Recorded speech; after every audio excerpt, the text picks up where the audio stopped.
Hey, I'm Dr. Dino Pappas. Thanks for joining me. The contents of this video are my views and my views alone. They do not represent the views of any entity or agency that I may be affiliated with. I've gotten questions over the course of the pandemic over the past year and change, and most of the questions have been surrounding a home gym. How do you build a home gym? How do you set up a home gym? What do I utilize for a home gym? Let me rewind. During last year, it became apparent that a lot of the gyms were being shut down, that people could not attend them for concerns of health, for concerns of safety. So I, like many other Americans, decided I needed to work out and started accumulating things over the course of the last year and change for a home gym, which leads us to today, which leads us to our vlog today.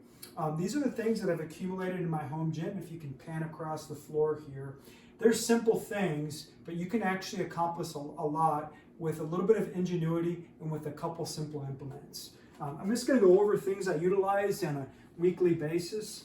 This is a rucksack. This is a Go Ruck rucksack. They're really well made, and they're made by veterans. And in this rucksack, you can put in a designed ruck plate. This plate here is 45 pounds.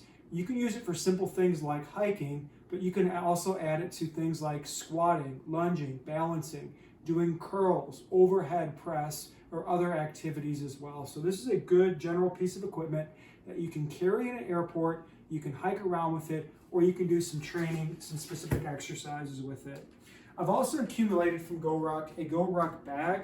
This is an 80-pound sandbag, and you can do anything from rows to curls to overhead press to plyometrics, where you pick up the bag and toss it over your shoulder, or you can go into a squat or a snatch or a power clean type of motion.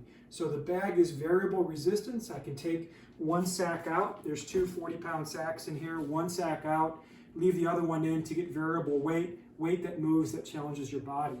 A real simple implement that I recommend are Superbands. These elastic bands, I've got two of them here in my home gym, are different widths and different resistances based off of the width of the band. Purple is a little bit more resistance for me, black is a little bit less. You can find these really cheaply on Amazon, or you can use some good brands like Rogue for these Superbands. I recommend having this and a place to anchor them down.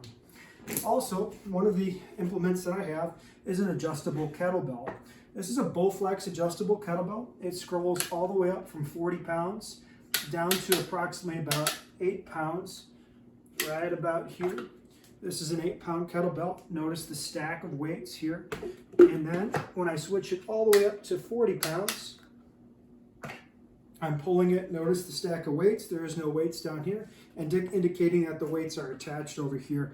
This is a variable piece of equipment that challenges your body in lots of dynamic ways.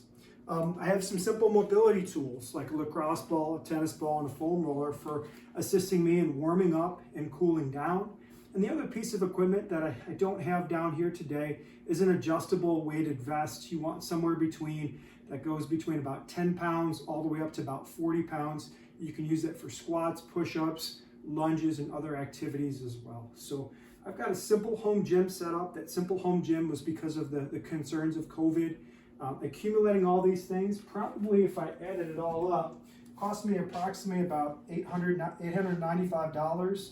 There's one piece of equipment that I still want to purchase, an adjustable dumbbell, but as a result, I've saved time, I've removed distance as an obstacle, I've removed any concerns about health going back to the gym as a result of this. I have a simple 100-foot square space. If you can kind of pan out and see, it's a 10 by 10 space in my own house that I can utilize as well. So I'd like to say thank you for your time. Please hit subscribe and throw in the comment section any questions that you may have. Thanks for joining me.